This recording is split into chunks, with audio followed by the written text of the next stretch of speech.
Welcome, ladies and gentlemen, to episode 2 of Wrestling with Life. I'm your host, Patrick Green, and I'm joined by Justin Pusser and Adam Chandler. Gentlemen, thank you for joining me again. You're welcome. You're welcome. So on this week's episode, so matter of fact, definitively, That's you the are. nicest thing I could say. My mom told me after talking to her, after listening to the first episode, that if you don't have anything nice to say, you're probably talking to Pat. Yeah. And, you are very welcome to be sitting in the same room as us. your mom is very specific with that. Yeah, my mom's clever. To be sitting in the same room as us, which just also happens to be your apartment and your audio equipment. But your pleasure, for sure. Thanks for having us. Well, thank you guys. Thank you for joining me again. After last week's episode, I really wanted to touch on what high school was like for you guys, because I found that very interesting. There was a little bit from each of you where you kind of contributed that as something that happens before your wrestling careers. And I think there's a lot to go off there. But Justin, you thought it'd be interesting if I gave my impression of you two as I first met you. Yeah, I just feel like me and Adam both see ourselves as different, slightly different adults than we were in high school. And it'd be interesting to see what you met and then see how differently it compares to who we were in high school. Yeah, I agree. So, quick impression for Adam. When I first met him, he was the coolest guy. Well, you met him first at Chick-fil-A? Or? He was still the coolest guy. Right. Okay, so that's why I'm curious. Yeah, okay. Like, he was easily the coolest guy there, and then he just always gave off the sort of, like, I'm cool, I know I'm cool, and I'm super cool about it. Like, he just gave off this vibe of, like, easily the popular kid, easily the guy that everyone could get along with. Superstar, like, had that impression right out of the gate. Yeah, I'd agree. When I met Adam, I thought he was pretty cool too. Like, especially in a world where like people try very hard to be cool, which is wrestling. Like, I think Adam like actually genuinely just is someone I could sit down and have a beer with. So like, I'd agree with that actually. Thanks, guys.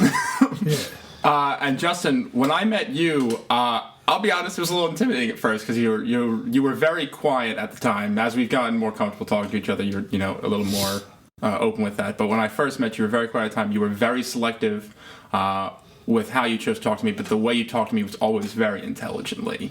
Like, if you ever had a conversation with me, it was always to drop some sort of knowledge on me. So you always came off as very smart and very calculated, and you had like that like subversive coolness to you. You came off as like the guy who was like quiet cool.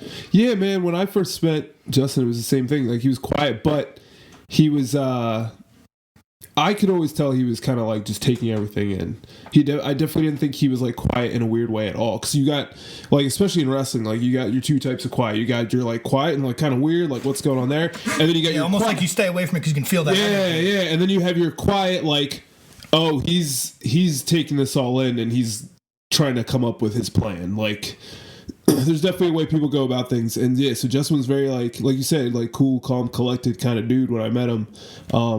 Definitely didn't like let a lot slip at first. So like, if you wanted to read him, like when you first met him, impossible. Tough, yeah, very tough. Thanks, guys. I pride myself on that actually. So I kind of want to see how that clashes, if you feel like it clashes with the way you were in high school at all. So, Adam, I want to start with you just because I legitimately had someone reach out and they kind of wanted to hear more about your high school time based solely on the fact that you dropped this little nugget in the first episode about your rather deep interest in hip-hop in high school at the time. Yeah. Me and Adam talk about hip-hop all the time. We do. Right, so have you ever seen the movie 8 Mile? Yes. Love 8 Mile. All right, so like completely reverse everything, and that's my hip-hop high school career. I went to a private school, predominantly had Caucasian students. You can call us white. It's okay. Man. Yeah. All right. Cool. Yeah. So PC. Yeah. It was a lot of white students, white kids there. And at the time, like I still like growing up, I always went to private school, but my family, we actually didn't have a lot of money. So like I would go to private school and then be around all the kids whose parents actually had money. My dad was just like intent on like, because he's from if people, you're going to learn this for the first time if you're listening. My dad's from Panama, so he's actually an immigrant. He came here at the age of 11, so I'm a first generation American-born from my dad's side of the family. That's a really interesting nugget that I found so interesting the first time I found that out from Adam, because so many people meet Adam and just think he's like this really handsome, light-skinned black guy. He's just not black. He's Panamanian. Yeah. It's different. Yeah, it is different. but I always tell people at the end of the day, like, you know, that no one can tell that. Yeah, it doesn't really actually matter. It's just So growing up, like, I didn't have as much money as my classmates because my dad just wanted us to have a good education and stay out of bad school systems. And like, also, like, you know, I'm actually a religious person. My family are religious, so he wanted us to be able to have our freedom to also study the Bible as we go along in our curriculum. But at the time, man, like, there wasn't a lot of black kids. So when you did find the black kids, you guys kind of all hung out together. And because of my I guess like in my childhood and in my preteens, I lived in a place called Willingboro, which was a predominantly black neighborhood. Yeah. So, you know, I thought I was from the gutter. So going into high school, yeah, man. So going into high school, I mean, it wasn't like, it was like, you know, it has its spots, and like I said, it's predominantly black urban-ish area. But it wasn't, definitely by far wasn't the worst place to live. So I thought I was from the gutter. So going into high school, you know, I would hang out with the black kids, and, you know, I would try to, because growing up being a mixed kid in the 90s, and I'm sorry I'm getting into this is like bouncing off a little bit. The high school part will kind of be rather short. Sorry, guys. But I just want to talk about this real quick. Being a mixed kid in the 90s is tough. Because at the time, like, now it's no big deal, but at the time, like, race still kind of mattered. So people would always be like, you know, you're half black or half white, and you're always trying to figure out where you fit. Yeah, which side. Because the black kids, they don't want to fully embrace you, and the white kids, they also aren't going to fully embrace you at all. So that was something I dealt with a lot. It's interesting that you would say that, because I grew up, like, with so many, like, diverse friends, like, as a white, and like me and you get along well, so it doesn't shock me, but like, that just doesn't ring true for me in my experience. Like, so interesting. That's all. Just interesting to me, because it's so different. But growing up in Willingboro, obviously, eventually, you know, I got taken in, you know, by black kids, and then I was carrying that with me in high school, and at the time, growing up, like, I used to always listen to Christian music, and then I started figuring out secular music in my, like, preteens again.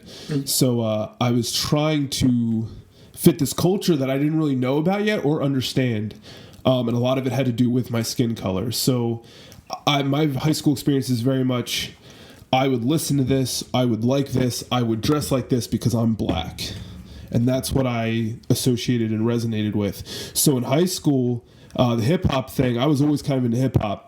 The big album for me, it's going to sound weird to say it, but I don't give a shit, that changed my life, so to speak, when it came to hip-hop, was 50 Cent's Get Rich or Die Trying. That album is like the album of my high school, for sure. Like, of my high school, my 4 years, like, Get Rich or Die Trying is my life. I know every song on every track of that album. That's cool, man. I feel like a lot of people have that about high school, too. That one, like, you know, album that stands out. That was my dude. So during lunchtime, going into, like, my junior year, I would, you know, again, I was trying to sit with the black kids. So we got a couple new ones in, and what they would do sometimes, we would just make beats on a table. So imagine, like, a cafeteria full of white kids, one table, black kids. Actually, there was like two black tables. There was like the sophisticated older black tables, like the you know, like juniors and seniors, like, we've been here longer and we know how to fit in here. Then there was us, the straight, like, we don't give a shit, we from the hood, yeah, we're black, we know it, let's start making beats on a table. So beats on table, like, that would almost be like, that was becoming a weekly thing, man. And looking back on it, it's funny that, like, no one ever told us to stop. And what I think is even cool is, like, the teachers didn't really get on us either, because it's not a big school. Like, it's a private school, it's very small, so the cafeteria's fitting in, like, all 4 classes of students. Like, I mean, so there's maybe like 150, I think maybe they split up the lunches, so maybe there's like 100, 150 people in there at a time, so everyone's busy, and then you got this table of black kids just making beats on the table. And one day, it was my junior year, I remember this, I used to always listen to everybody freestyle, but I would never really touch it. But, you know, I was a big Ludacris fan, I was a big 50 Cent fan, Eminem fan, so, like, I was, like, immersed myself in this culture. I became this culture. I gotta jump in. At the time, this is what defined me. I was mean mugging 24/7, a badass porno vibe if you don't want to fuck with me, but I was a pansy at heart, and we'll get into that. That's going to be the end of the story. So, this one kid, his name was Larry. Question, real quick, then, did you know it was a front? Like, did you know in your heart it was a front then? Nope. You actually, like, you really thought, like, if someone tries me, I'm gonna fuck them up. Yep. Okay, I'm just curious because sometimes like setting really dictates that, so like sometimes and then sometimes it's a front. Because at the time too, the music that I was being influenced by was also like had a lot to do with like anger. You know what I mean? Yeah. So and you were in a incredibly tough spot. I was in a very tough spot, and like growing up, there was like my dad and I didn't get along as much growing up, so I don't want to get into that. But it roots very deep. We're very cool now, but that part of me was very deep. I was very angry at just life, at everything, so I wouldn't try in school. Everyone always like used the word, growing up, the word I always heard was potential, because I never did anything with it. Like when my first girlfriend broke up with me, like I pushed a brick wall. Like I was, like it was just, I was badass kind of, and I was angry. So this kid Larry, he starts spitting this rhyme, and there was this Asian kid that used to sit at the table with us too. Minorities got to stick together, and and he made a comment about the Asian kid. And while the beat's going, he kind of finishes, and I just jump in. And I bring up that he made fun of the Asian kid, and called the Asian kid the Asian persuasion in a rhyme. Like, you don't mess with Asian persuasion or something like that. I remember saying that line, and, like, the whole table popped.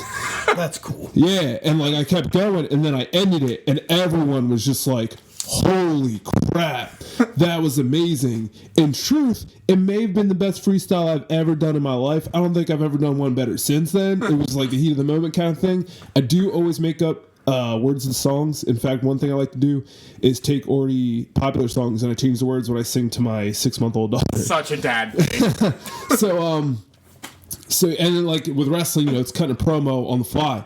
So then I got a notebook and I used to write all the time. I was writing rhymes, and it was like for the rest of my high school career, from like junior year all the way till about when I graduated, it was I'm gonna be a rapper.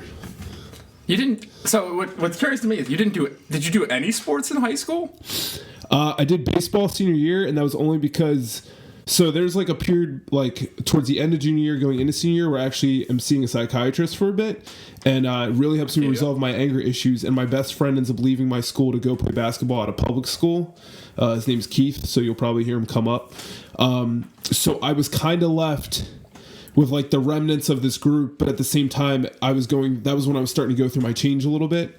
And so I'm sorry, what was the original question?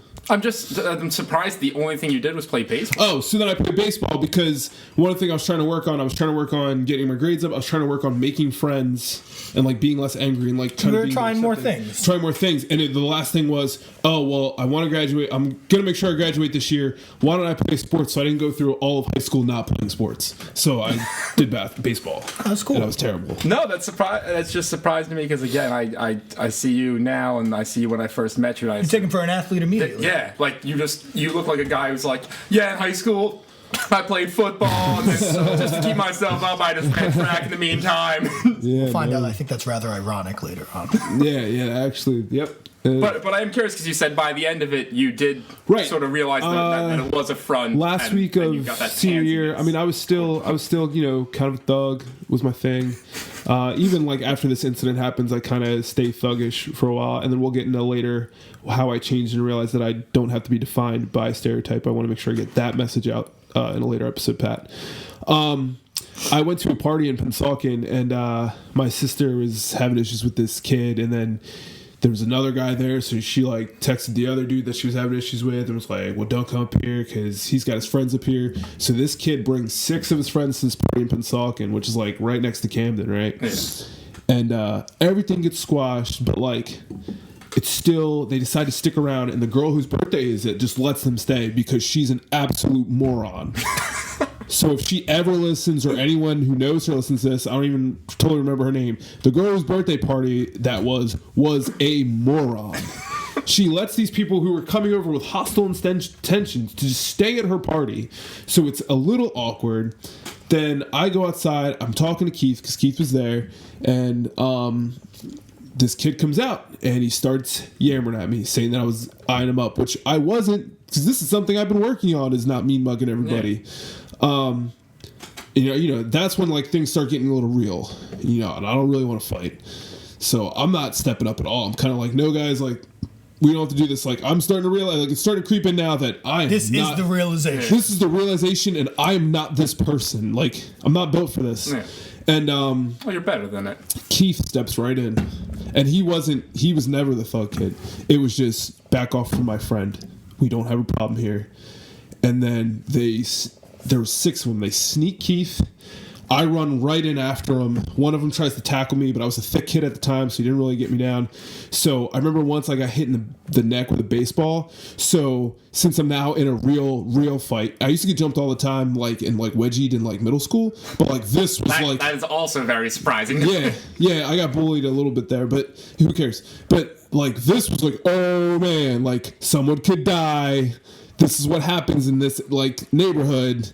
So I just start punching him in the neck, like while I have him in like a front face lock almost. And then some other kid comes in right in the nose, blood gushes everywhere. Some other kid punches me in the eye. Next thing I know, I'm on the ground. They're like literally stomping on me. Like, you don't know like what fear of like I might not make it out of here is. Like, people just mercilessly stomping on you. It is evil human nature to a T. Like, that's what it is being on the floor, almost pissing yourself, and these guys with Timbs are just stomping on you until, eventually they get chased off by who knows what. A couple of Keith's brothers were there too, so they were able to get in and help out. But yeah, it was 2-6. 2 against 6. Which, for the record, I don't think makes you a pansy that you. No. But here's the thing. It was after that situation that I realized, like, I'm not as hard as I think I am, because I will get my ass kicked in a fight. And that was kind of like the beginning of the end of like. Well, I think also too, maybe it broke some of that like illusion of what you thought it was. In a sense, from listening like to music, like to tie it back to that, like, you thought it was going to be something different than it was. Yeah.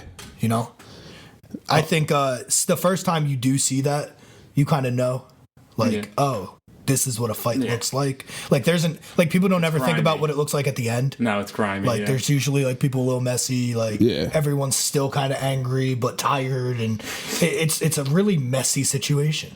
Yeah, it just kind of peters off at the end. Yeah, it's not good. It's not good, I agree. So from then on out, like I said, that was kind of the beginning and the end of Rapper Adam. And that's why sometimes, those stupid memes of like, some of you didn't blank and it really shows. Well, I've always thought like, since then, like maybe from 20 to 30, like till now, there's some people I meet and it's like, man, you never got your ass kicked, and I can tell.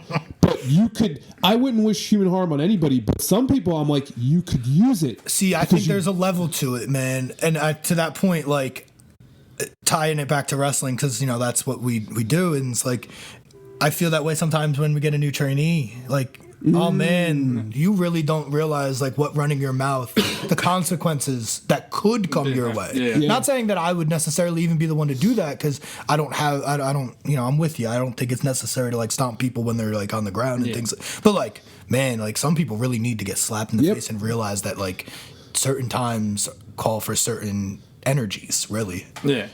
Well, see, that's the kind of way I'd picture you in high school. Like, I would picture you involved in those kind of situations in high school. Which end? As far as, like, like, just either end, just involved. You seem like a scrapper. You seem like the kind of guy. See, and that's not true about me. It's not untrue. So, okay, let me frame this properly. Going into high school for me, like, I have a younger brother. He's 2 years younger than me, but he's much bigger than me. Like, have you ever met him, Pat? Yeah, and I know you've met Kyle. He's like legitimately like 6'3", 50 or 60, but like he's a bull. Like, I would not fight him. We fought a billion times. Like, me and him have fought. Like, me and my brother used to fist fight a lot. Like, when my wife, and I think it was the second time she met me, I had a huge black eye because, like, we got into a fight. Like, and that's just what it was. But he was the scrapper. Like, I would be with my buddy Doug, and we would get a call, like, Kyle's fighting this kid down at the park, or Kyle's fighting this kid down at the school, and we would always be going down there. And I was always the one kind of like, straight guy. I would say more of the like the judge of it. Like, if I felt like there was a good reason they were fighting, or if something was said that needed to be addressed, then go ahead, and I'm here to make sure it's one-on-one. And if it's not, then yes, you'll see that scrappy side of me, and that has happened. But generally speaking, like, I kind of stay out of that stuff because, like you said, it doesn't look good. Like, I come from a family. My dad, he's been in a lot of trouble, and my brother used to get in a ton of trouble. He's, like I said, he was the fighter. So, like, I can see what the trouble aspect of it looks like what the repercussions look like. So to me, it's more of it's not worth me bringing that to somebody. Like I said, I'm big on energies and like vibes. So like, I'm never going to have that energy of wanting to like throw down and fight someone unless they bring that to me. And I think that's consistent like throughout my life. Like, you know, I'm not one to ever back down from a fight, but surely not one to start it either. So yeah, it's I wouldn't say that's necessarily an accurate depiction because like I'm not a big fighter. My brother, huge fighter, loves it. Like we stop like and I'm angry. Like I'll definitely express my anger, but to get to that point of like actually fighting, like I usually don't get there. I'm one for a good argument. Like I love a good argument. Like that's kind of my lane. Like I'll argue all day and try to make you look stupid. But I'd rather do that than fight. And if we have to fight, then like I'm also okay with going You'll there. throw it out. That's cool. Well, I know you were big into sports.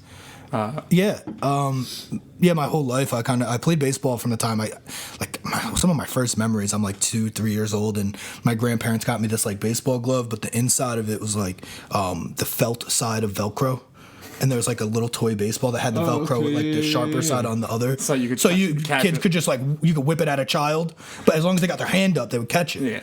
And so like by the time I was like 4 or 5, like my hand-eye coordination was at the point where like I could catch a baseball that was thrown pretty quickly at me because I got reps doing that as a kid. And then even as I got older, like 8-9 years old, my dad played baseball his whole life and he could hit from both sides of the plate. So he would like hit as hard as he could down to first base lefty at me because he's a natural lefty.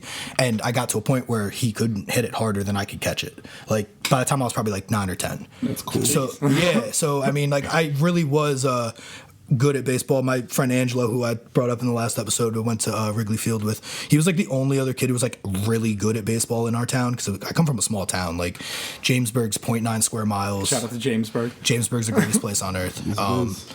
And it's 0.9 square miles. Like rec baseball would have like max like 40 kids in your age group. Like, so, and me and Angelo were the ones who were good. So like, as we got older, we played a lot of travel baseball, just trying to find like, you know, places to elevate ourselves. And then, going into high school, I didn't play my freshman year because I wasn't eligible. I was terrible with homework in high school. So like, That's a good similarity between the two of you. Yeah, and for me it was more of a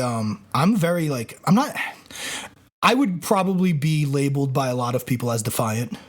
However, what? No, but see, I don't feel that way because to me, if you're justified, it's different. So, like for example, in 6th grade, I had a teacher. Her name was Mrs. Strumwasser. I hope she hears this.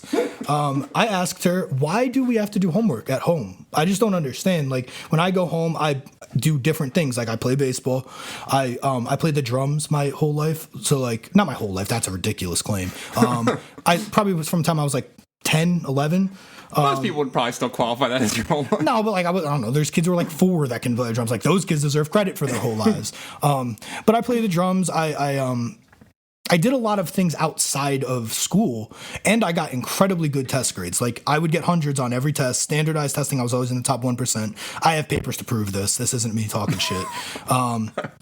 And I just didn't understand. So I asked. I said, why do I need to do homework at home if when I'm coming into school, I'm getting 100 on all these tests? And my teacher told me, I will never forget, it is to relearn what you're taught at school at home so that you can remember it better. And I said, well, if I'm getting 100 on every test, I don't think I can remember it much better. And she said, well, okay. And I said, well, okay. And then that was it. I stopped doing homework because I didn't need it. Now, when it counts for 25% of your grade in high school, and I'm ripping off like 73s that could be 98s, that affects you. Yeah. Because also things get harder. Like you take Spanish. Like I don't know Spanish. So things like that, like kind of like held me up from playing baseball my freshman year. Played football my freshman year. I played quarterback, which like most people, they see me and they like see a chubby guy and they're like, oh, you played lineman. Yeah. Like, no, like I said, that's why it's kind of ironic about Adam, because I am an athlete. Like I've always played sports my whole life, but never once in my life have looked like an athlete. So yeah. Well, you just look like a very particular type of athlete. The fat athlete? Like, no, it is what it is. I actually, in high school, I had my baseball teacher, he's now the athletic director at my high school, Monroe Township, Coach Byer. He told me my sophomore year going into my junior year that he wouldn't put a blob on the mound for varsity baseball. And so defiantly, I chose not to lose weight all summer. And I threw a no-hitter that summer and was just kind of smug the whole junior year and like pitched really well on JV. And I stubbornly would not let him have his way. And that's kind of like a theme for me, I feel like, going forward too. Like, yeah, that's defiance, you're right. Yeah, but again, justified. Like, what do you mean? That's a dumb decision. Like, if someone's pitching well and you're not playing I'm not saying he's not stupid. But to me, and I'm fine with that. Like, fine, look dumb. That's fine. Like, I have sometimes I have a problem with not, I need to understand what you're telling me. Yeah, you don't necessarily have a problem with authority. You just want I have a problem with blindly following authority. To me, sometimes you do need to question things. And I'm big on that. I'm not like a huge conspiracy theorist, but like I'm a big questioner of things.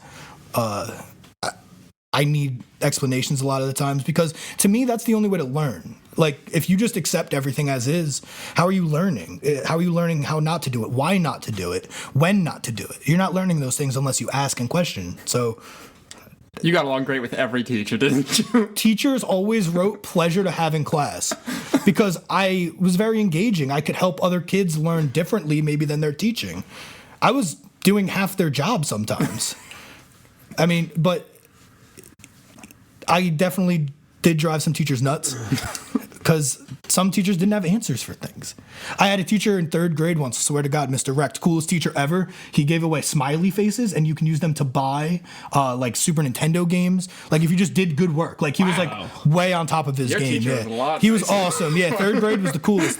However, Mr. Recht tried telling me that you always use A if there's a consonant and an if there's a vowel. No, am I blowing that? No, I'm right. A for consonants and for vowels. Yeah, it's not true.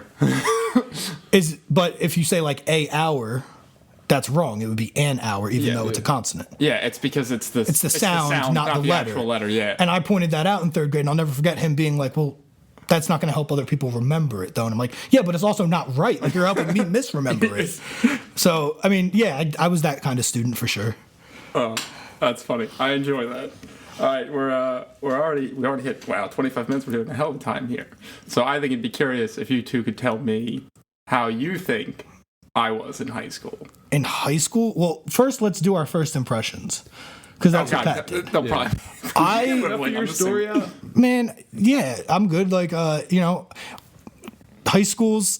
Like you do stuff. I was also like very much of a clown in a sense. Like me and my friends loved like playing pranks, and again, like more so like no surprise, but more so like again, like we would find reasons to be justified. So like one that we got in trouble for in high school. That's like a really interesting one.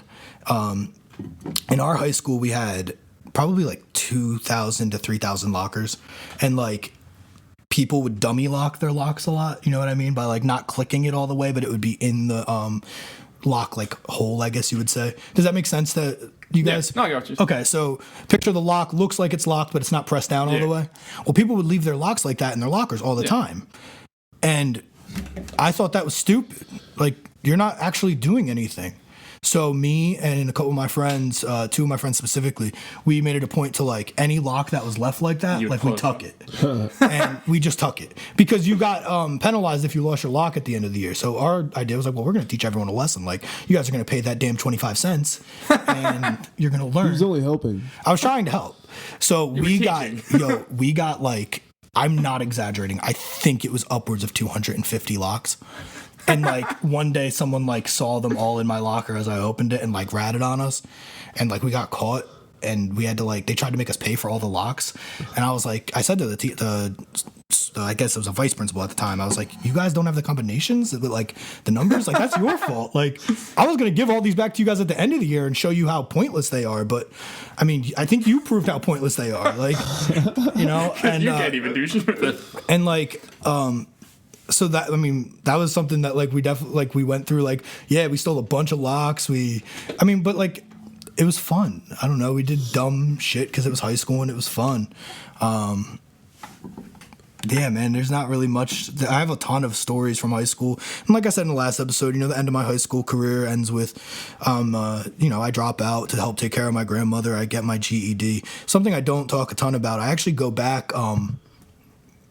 So my graduating year should have been 2010. I go back in 2011 to try to graduate with that graduating class at my high school rather than get my GED. And so when I left in 2010, I got a job at the local diner Lisco's in Jamesburg, and I was working 60 hours a week. I was working 10-hour days. It was like 6 a.m. to 4 p.m. And our day off was Wednesday. And I would go out to the bar in New Brunswick with like all the Spanish guys in the like back because like their friends were in the bars. So like as long as you had an ID, they didn't give a shit if you were 21. They just gave a shit that you had an ID. So like we went out. But I was an adult. I was like 18 and like I was living my life. 60-hour weeks. So it's so like rough. And then I went back to high school in September, and like the change in worlds is so drastic once you've been an adult and go back to being a student, like in a high school setting especially. So by October, I was walking outside one day and I had a substitute teacher tell me, so long story short, my brother had an IEP. For those of you that don't know, it's like a 1-to-1 aid for Spanish when I was a second-year senior and he was now a junior. I was also in Spanish, and that was what I needed to finish my graduation, which is Spanish 2. I need one more year of a consecutive language. So I went to my guidance counselor, and I said, what can we do to help me? Because I'm struggling, because I didn't do well in Spanish 1, and that's hard to then build on. And she said, well, there's nothing we can do for you. I said, well, just out of curiosity, why does my brother have a 1-to-1? And she said, well, because of his situation at home. Now, mind you, I had just been the one taking care of my grandmother, and all of that. And, you know, I honestly think now that I'm older and can look backwards, like, my guidance counselor probably just didn't have a good answer. Yeah, but that's such a But the answer she gave me, and especially the kind of person I am, like, I'm very investigative by nature, so I was like, wait a minute, that can't be right. And so I started digging, and she just wouldn't talk to me after that. She's like, well, no, it's none of your business. It's not your case. And I'm like, okay, fine. So as I'm leaving to go to... very mature of you to know that you needed the help and ask for it. For sure. I just wanted to get the fuck out of there at that point. And so I'm going outside to go to a class because we had trailers at Monroe, and I was going to my next period class after having that meeting with my guidance counselor. I was calling my mom to tell her, you know, what was going on, how frustrated I was, trying to get through this day. I'm now like 19, like, come on, man, like, I can't deal with this anymore. And a substitute teacher says, get off your phone.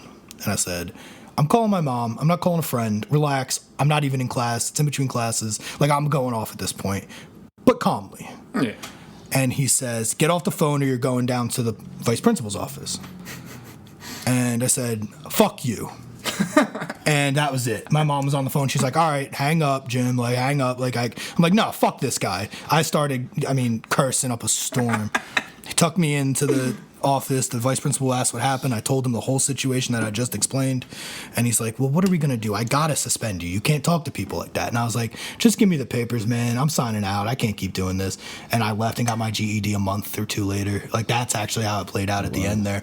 But, man, and I was already wrestling at that time. Like, I had been wrestling for, like, probably, like, 6 months, like doing shows, like as a high schooler, like at that point. So like my worlds were just like way too mixed up at a point where I was just done. I was like, I need to move on and be an adult. And I think that helps shape me into like the person that you met, Pat, where like after meeting Matt and realizing like, you know, how he operated and was a little bit more calculated and observed a little bit more, I realized that my forwardness with how I am, with how I can be abrasive at times, it wasn't getting me anywhere when it was the first thing I led with, you know. But I think when I can kind of, you know, prove what I know, what I don't know, learn a little bit, take your time, then, okay, you're a little bit more justified in speaking up. And like that is like what I think is my best way of operating. Yeah. So kind of helps define who I am, I No, guess. that's fair. So yeah,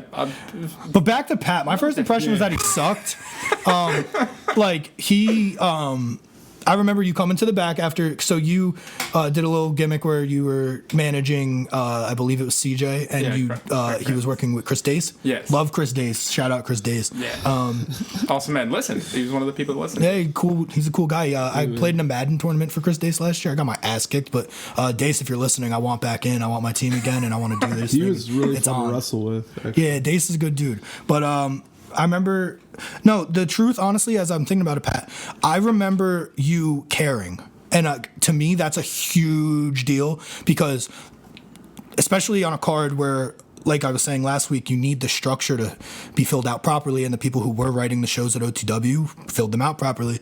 So if people are discouraged in that opener or that second match or that third match spot, it kind of just drags down the energy of the whole show. So like you need to make everything you're doing be the shit. And like I felt like you wanted to do that regardless of the, quote unquote spot we gave you. And like to me that was something that I think goes a long way. I love seeing a new face who cares a lot and wants to be there because it kind of lights a fire under the people who are getting stale and don't want to be there. Oh, I'm in the second match. Well, guess what? Pat's going to be in the second match next week and he's going to care a lot more, and then that's going to make that if either you're going to sink or swim, and sometimes that just that care, that passion, that try, it matters so much. And that's what I remember about you, is wanting to be good at whatever you were doing. Like, even if you knew you weren't, like, I think we had to kind of tell you at first, like, no, Pat, shut up. You don't know what you're talking about. That's for us to tell you. No, I had moments. But I think once you like understood and accepted that, and it didn't take long, you really were like a good sponge to have around. And I think that's something that like a lot of people fight. It's like, oh, I want to do this. I want to do this. This is what I thought about when I was a wrestler. I think of Nova, like you guys you might know him as Valiente, but if you ever been to an OTW In truth, none of you know who he is.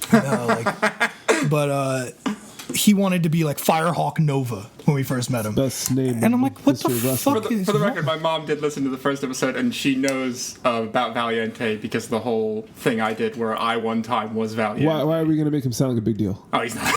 But the point of the thing is that Hi, Why are we Nova. gonna make him- Hi, Nova. I hope you're listening. see, like, we make fun of Nova like probably more than Pat, so I'm gonna like try to just steer clear of that because we could do a whole episode on that. But I don't even remember what I was saying about Nova. Well, he wanted to do his own thing. He Oh, came really hot when he right. was- Well, that's why we call him Nova. His name's Ryan. His name is, was it Ryan O'Donnell? Or Yeah. I don't know, but he wanted to be Firehawk Nova. And so we made fun of him for it because that's not for you to decide when you're working amongst a team of people. Pro wrestling's way more of a team sport than it gets credit for. Yeah. Firehawk Nova sounds like the title of like the best comic ever made. You know, he definitely made a like wrestling character on 2K that like had a mohawk that was red, and he was like, "Yo, it's Firehawk Nova." And like his finish was like a triple moonsault 450 or something. Yeah, like all the rotations he can find, and then you're like, "All right, Nova, climb to the top," and then like real life, he's standing up there just shaking. Like, I don't know if I could do this. just dead fish. Just. Oh man. Well, I appreciate you saying that, but Oh man. I'm curious about what you thought about like my Oh, in personality. high school, I think I said this on the drive to D2W last week. You look like you did magic. No, you did what? Like he does magic. Like he does magic. Okay, I just want to really looks- get in my first impression before we talk about high school Yes, Pat. yes, please do. So I've known Pat for like 10 years. And that was really nice things you said about Pat. When I those were very Because I'm a nice person. well, cool. We'll get the very nice, Justin. Thank you. When I first met Pat, I did think he was cool. Don't get me wrong. However, there was a smugness about him. Okay, you know what? That's fair because, like I said, first impression, I didn't.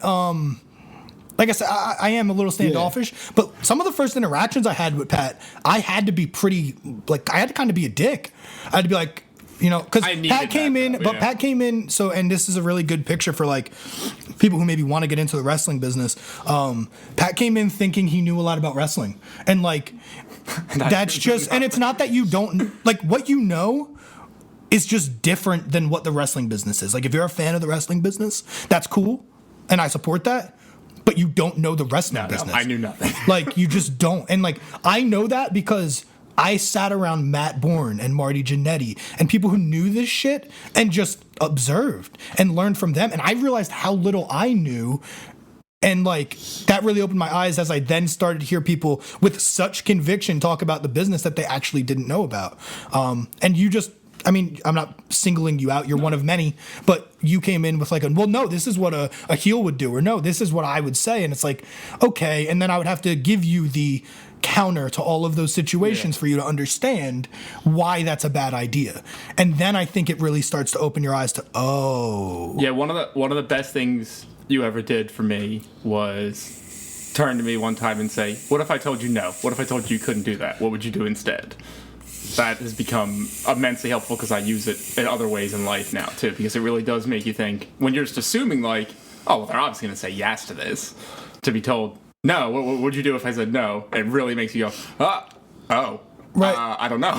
Yeah, and like that happens in life. I think that's like a big one that a common one that I can kind of use here. Adam, I'm sure you've seen this a billion times.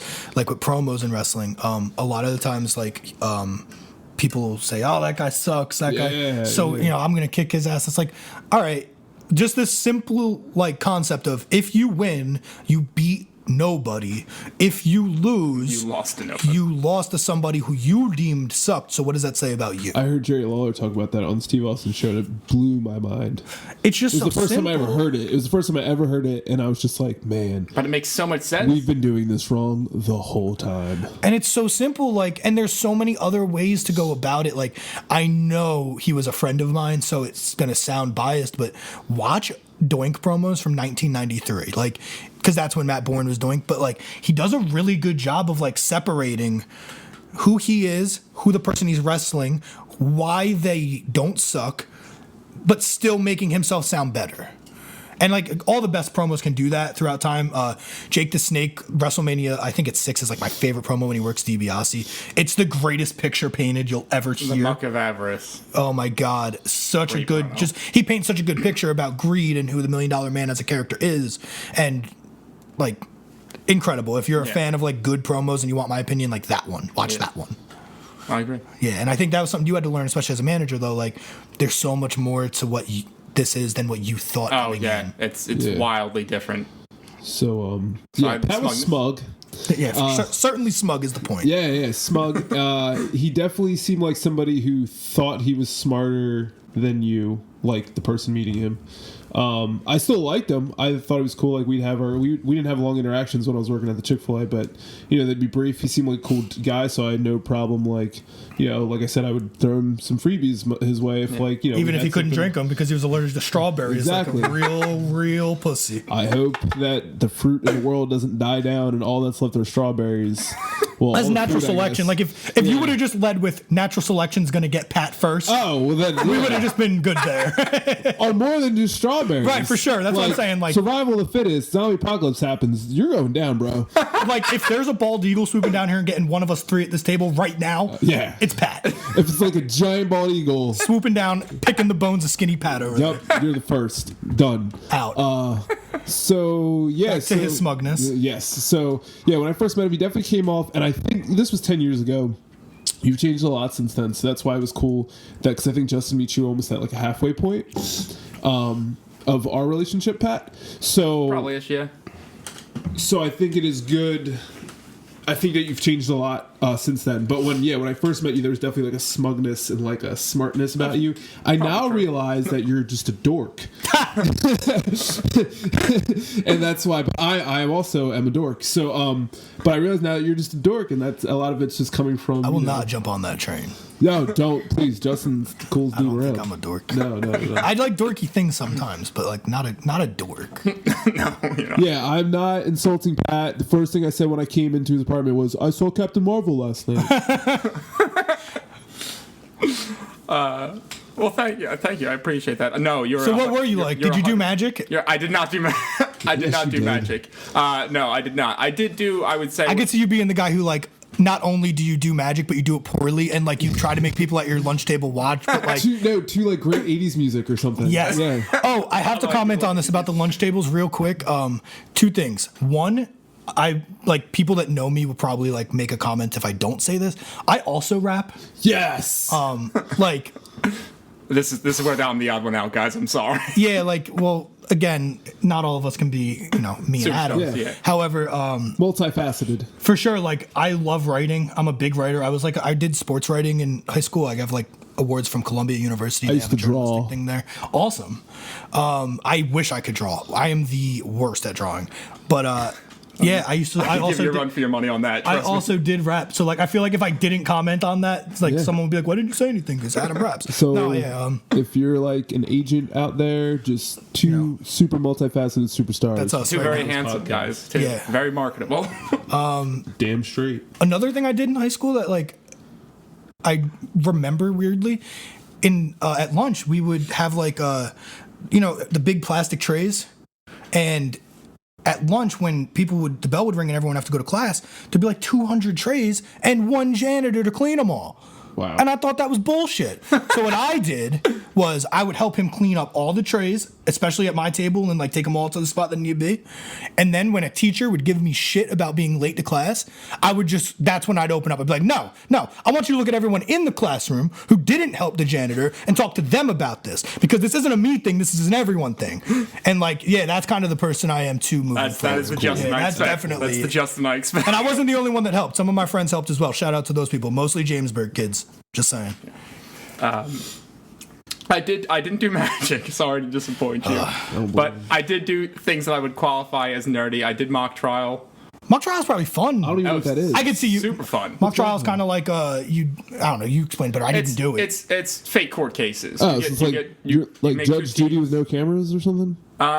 In a sense, Kind of actually. So when you went to competitions, because there were competitions. What? for this, I know. it's like practicing law. It is. It was. all It right. was. You got all the evidence of a case. You couldn't just go to debate class. Two of you. We didn't have a debate club. That's kind of what So it this, is. Oh, all right, this was so there like you go. my sub in for that.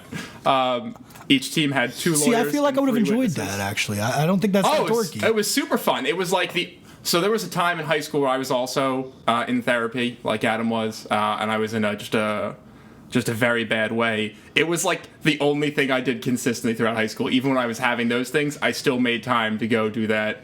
I don't know if that's lame or not. No, it's cool, man. For what it's worth, like I'm talking to a counselor currently, so like it's not something that like you guys need to like, oh, I did this or be shy about it. Like I think more people should be open about Oh it. no, I'll openly talk about No, it. I have no and- trouble Oh, talking yeah. about it. Just I wanted to. But throw that was out like there. the thing that I was like, I'm not giving that up, even if I'm taking time away and taking a step back and trying to focus on this other thing and try to get myself right. Right. I just enjoy this too much. I have too much fun doing this. And then like at competitions, lawyers would act as judges, so it also gave them Oh, like reps getting like so, like, judge reps. Yeah, so I if got you're you. if that's your future career choice as a lawyer, you decide you want to sit on the bench. This was your way of getting practice, while all of us kids, fucked around with a But you're murder practicing case. being lawyers. Like that's what this is. It's you're all practicing.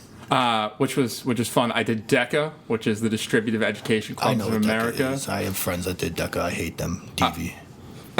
Well, thanks. I never heard of DECA either. You said DECA? DECA. It's like a marketing thing. It was- right? yeah, It's like, it was. It's That's- like student See, when marketing. someone says stuff. DECA to me, I'm just like, oh, steroids.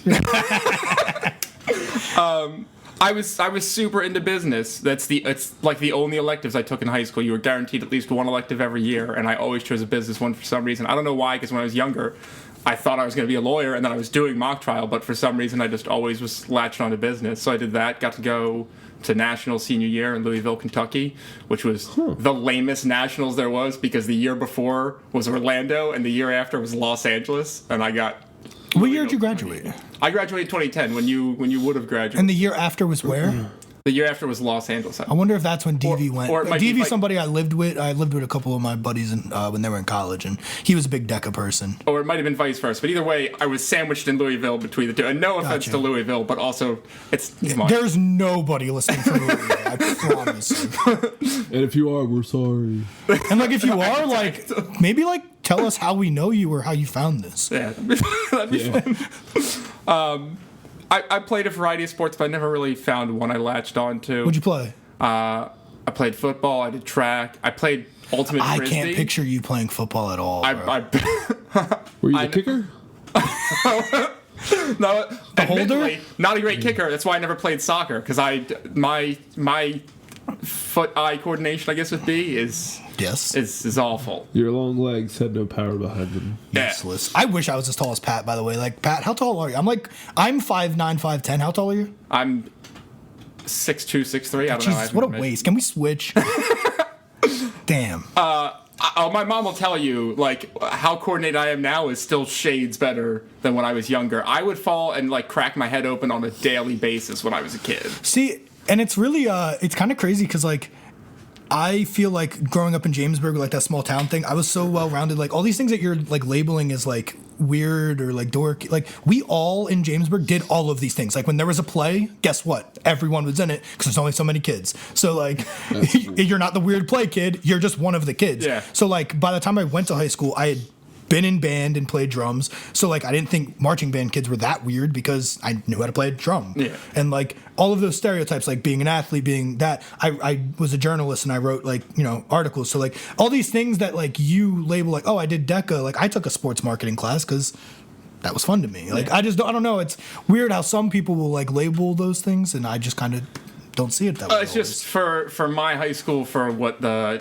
quote-unquote popular kids did, like, they didn't do a lot of those things that I was doing. So for me, it felt like the... See, it sounds like both of you guys, like, compared to where I went to high school, like, my high school was way more blended, it sounds like, than yours. Like, we had people of, like, you know, we had white kids, black kids, we had Indian kids, Spanish kids, but, like, I remember junior, senior year, like, even, like, you know, senior weekend, like, our whole grade hung out together. Like, there wasn't, like, the athletes also hung out with the weird kids because they had weird, everyone's found a bridge. Yeah. Like, no one boxed themselves out. We always found the bridge. So, like, it's just so different for me to hear you guys talk about how, like, the popular kids or this, like, ours was way more blended than that. There was some crossover, and my particular group of friends was very diverse. But yeah, it was my high school was very cliquey, but I was living in a different town than where I grew up at that point. I was living in Cherry Hill, and it's shades different from where I was growing up at, and that's the kind of way that town worked. And my effectively. situation was actually similar to yours a little bit there, Justin, whereas because the school wasn't big, yeah, the athletes also did the plays, and they also did, so, like, there was, like, a lot of crossover. However, then there was, like, the small minority that just couldn't really figure it out. Oh, yeah, I was in couldn't that. breach necessarily. Yeah, I For was sure, in that we had that. Like, category. we had our cliques, we had our weird kids for sure, but it was... I feel like especially... it was a wider range, I guess, where, like, the popular kids, there was a small group of kids who wouldn't talk to anybody, but they were also seen as weird by, like, the mass of the popular kids because, like, why aren't you talking to everyone? Yeah. So, like, that's why it feels more blended, it sounds like. Yeah. Well, high school is, I think, it's just a weird time for people, and it's really tough to establish a good dynamic because. But isn't it such a microcosm for life too? Yeah. Like, everything we're saying about these cliques and, like, this is what wrestling business feels like Yeah. sometimes. You know, Yeah, like, I agree. and Work. it works like that. And even just, you know, anywhere you go is going to have that aspect. It's human nature. You know, people click up. No, it's funny that you mentioned that because I was checking my Facebook this morning, and on the memories it goes through, like, everything you did, and apparently 7 years ago my status was I think high school is just a representation of life. The only thing that changes is the uniform. That's exactly it. It does kind of feel that way. But honestly, I missed out a lot on high school because of the struggles I was dealing with, like, mentally and emotionally. So I was like you, I didn't do homework, and I didn't, I still post up good grades in class like you did, but I was, like, just rapidly pulling away from, like, all the That's probably why I like you. You're like a smart, like, but defiant person yourself in a way. So, like, it was just sophomore year, junior year. So I can't think of any other reasons I'd like him. So sophomore year, junior year, I kind of was my time of not really doing anything because I was too busy focusing on that. So in that regard, like, that kind of dip in high school sucks. But senior was good because I had re-upped with a lot of my friends and reconnected with a lot of people. And the few friends that I did have that stuck around during those other 2 years, I'm still super close with. And they're, like, lifelong. Like, I call one of them my Asian brother because that's how just, like, undeniably Because you have close to we are. just definitely emphasize that he's Asian. Yeah, like, why can't you call your brother? We started this episode with race shouldn't matter. Ended with 2019. yeah, he's my Asian brother. Yeah. Again, just cementing that Pat is a piece of shit. Yeah, just like, yeah, I'm sitting here with Justin and Black Adam. Yeah, white Justin and Black Adam over there. I'll have to listen to that back. I'm pretty sure that's not how I introduced you to. But yeah, I mean, I don't know. I would consider some of the things in high school I did as nerdy. So if you saw me as nerdy when you got that first impression of me, I wouldn't say you were wrong necessarily. Well, also too, like, I mean, not for nothing, like what you said about Adam, like how he looks like an athlete. Like it's also pretty clear the other way with you. Like you just don't look like an athlete, man. No, like, I mean, you're not wrong. Like maybe you run. Maybe. Yeah. But anyone can look that way. Like I don't look like someone who has good cardio, and I do. So like that's not something you can actually see. That's just what you say about people who look unathletic. You look like you could run. Well, thanks. I appreciate you saying that I look like I can run. A positive spin. I'm not saying you can't do anything. But yeah, that was kind of it for me. So I think that I'm glad you all think that I've changed a little bit. Then I also think that we should challenge Pat to have a cooler sign off every single episode. I actually think agree. we should do that Because the last week sucked. We'll see you in the next episode. You didn't tell anyone when it would be. Yeah, You know, you just kind of left our listeners hanging. that's fair. And I don't think you can sound cool. So I want to hear you try to sound cool on our God, sign off that's every gonna- week. Yeah, and then listeners, you just tell us on social media, like just comment on wherever you saw the link from, what you really think Yeah, of like- Pat's sign off every week. Is he cool or not? And don't hold back. And if you think he's cool, we'll tell you, more about what you need to know. I cannot stress this enough that this whole podcast is mostly to make fun of Pat. Yeah. So, yeah, So please join. do that. All right. Well, this episode ran a little long, but that's fantastic. Because You don't tell us how long we can run. Yeah. All right, my bad. Got done telling you I can run long. But I genuinely enjoyed the conversation with you guys. It was awesome. You're right. I'm not cool. So, like, this is not. Come on, you gotta get better. Come on the fly, go. This is not going to sound good. Ladies and gentlemen, we will see you again in 2 weeks. This is a bi-weekly podcast. So we will see you again in 2 weeks. I'm going to cheat on the first one because your wife gave me an out on the first one. Your wife. He doesn't even emphasize which one of us. I'm sorry. The white one or the black one, Pat? Justin's wife was nice enough to give me an honorary sign off. So we'll see how it sounds coming out of me because it'll probably sound So worse. you just put the heat on her. Keep going. It'll sound worse coming out of me than it sounded coming out of her. That's for sure. Oh, shit. Which is, ladies and gentlemen, you've been wrestling with life.